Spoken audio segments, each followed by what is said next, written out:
Dr. Kokalis, créateur de P-Network, ces derniers temps-ci, il nous a annoncé des nouveautés qu'il a lui-même annoncées et c'est chose faite.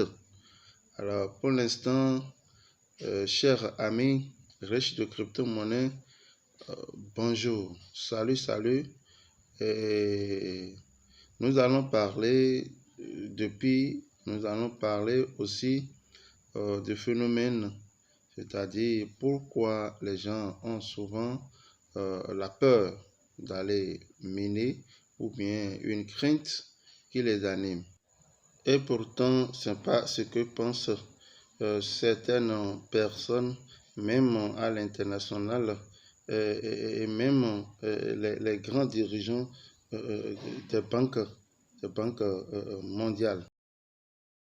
La crypto-monnaie est la voie pour les Africains de sortir de la pauvreté. Ce sont là les propos de Christine Lagarde, directeur général du Fonds monétaire international, des propos confirmés par plusieurs économistes.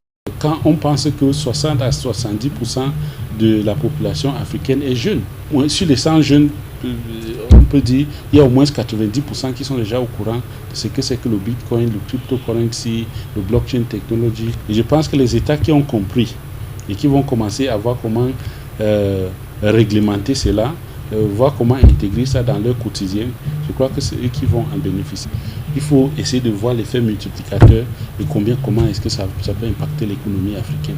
Une opportunité saisie par les jeunes Africains et singulièrement ceux du Cameroun à raison des avantages que cette monnaie virtuelle offre. L'exemple du Nigeria aujourd'hui avec la e-Naira. La e-Naira, c'est quoi? C'est une monnaie virtuelle. Et Dieu seul sait combien ces compagnies-là se sucrent derrière l'Afrique par rapport à toutes ces transactions. Des séminaires se multiplient à l'exemple de celui concernant le P-Network, bientôt dans le réseau des crypto-monnaies. Pi est une opportunité à saisir. Chacun de nous est appelé à apporter une plus-value. Nous pouvons nous focaliser tous ensemble sur cette crypto. Une monnaie qui présente plusieurs avantages, mais également des inconvénients. C'est une monnaie qui est d'abord virtuelle. On n'a pas tous les problèmes que nous avons avec les transactions classiques, c'est-à-dire aller à la banque, prendre du chéquier, remplir le chéquier, se mettre en rang, attendre que peut-être ton gestionnaire consulte ton compte, il te donne et tout. Tout se fait en temps réel. Les crypto-monnaies, à l'exemple de Bitcoin, USDT, Ethereum et bientôt P-Network, sont courues mais méritent d'être davantage connues.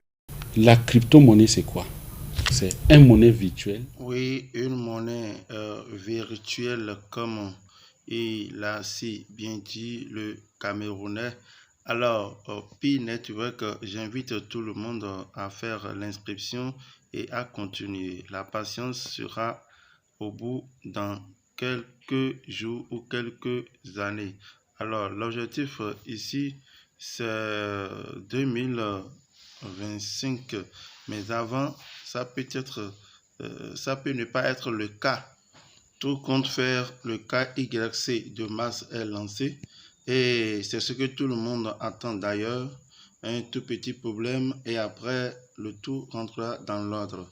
Chers amis Falcos, riches de crypto-monnaie, ciao et à la prochaine.